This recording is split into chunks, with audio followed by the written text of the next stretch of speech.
Hello, hello, hello, and welcome to our weekly follow-up in the Weekly Faith Project. I am Candace Sims. I am your life coach, grief coach, bereavement coordinator. So glad to be coming to you as we are in week 35. Week 35, we talked about when God's plans change everything. I hope you got a chance to look at the recording I did from Sunday in its entirety about our take on when God's plans change everything. I hope you are learning a lot about your character as you reflect and as you examine who you are when things just suddenly change. And I hope you're able to discern if it's God's will or God's way, or if it's other people infiltrating upon you to distract you and detach you from things that you had already planned to do. If you're anything like me, you are a planner that overbooks and overschedules. And that's not a good thing. So don't be like me, over planning and overbooking. And I think that comes from the world of hotel hospitality when I was a hotel manager and I understood how hotels and airlines will overbook in anticipation that someone is going to cancel. They still wanted to keep those beds full. They still wanted to keep those seats full. But on the contrary to our lives, individual lives, why do we overbook? Is it because we don't want to be empty? We don't want to be left with nothing to do. We want to fill those empty spaces with busy work or busy projects. Think about it. And because this week has caused me to think about that very thing. Why do I overbook? You should not overbook. If you ever have time to where you just don't have anything to do and you're feeling bored, utilize that time to spend with the Father, to spend with Jesus, to spend with another Christian, enriching your relationship with them, enriching and increasing and edifying your relationship with the Lord. There's always a passage to read. There's always a lesson to learn. There's always something in your sinful nature to work on so that we don't have to feel like there's nothing to do and I'm always bored. And so I'm going to binge eat or I'm going to binge watch TV or fill in a blank. You don't want to do that. Learn how to use that spare time to just enrich your relationship with God.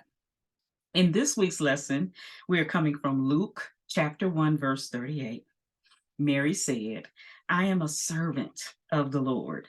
Let this happen to me as you say. And what we focused and emphasized on this week is the word servant.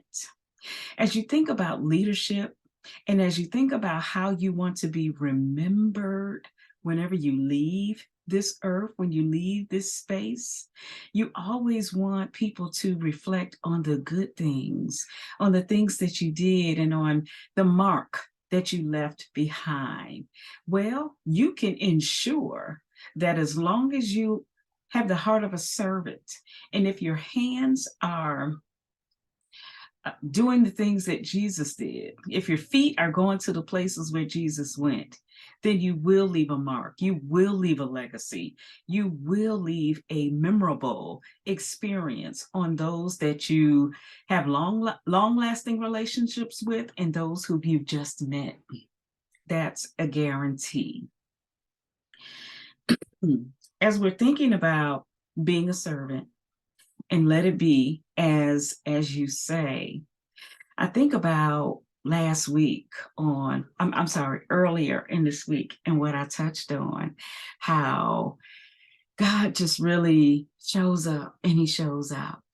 And I talked a little bit about how I thought my life would unfold. and how I had all of these plans. First, to be an accountant.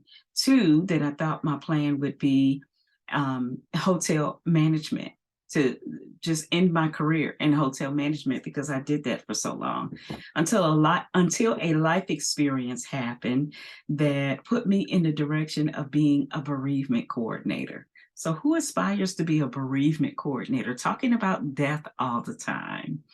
Well, it has become my passion. It's something that I absolutely love. There's not a lot of training in this area. There's not enough leadership in this area. And so wherever God takes me, I am willing. I am so willing to go whatever he places before me. I'm ready to assume the task because I know he's going to supply me and equip me with the tools, with the experience, with the know-how to do it, so that my plans will divert from being my plans and that they will align with what God's plans are for my life.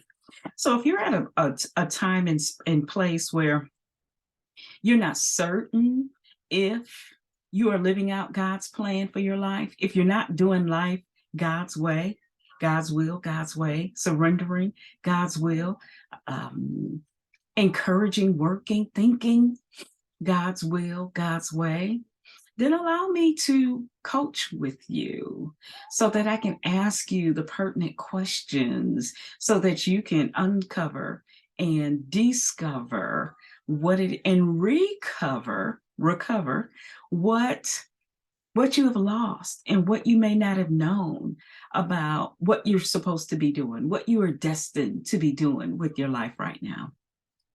We want to ensure when God's plans changed everything, that we still have a posture, we still have a demeanor, we still have the proper attitude to readjust and realign.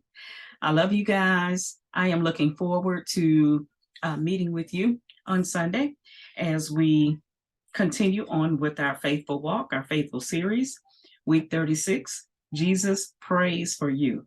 Then we'll have 2 more weeks as we're talking about what do we do when our faith is failing. When our faith is failing. We'll see you guys next time. Love you.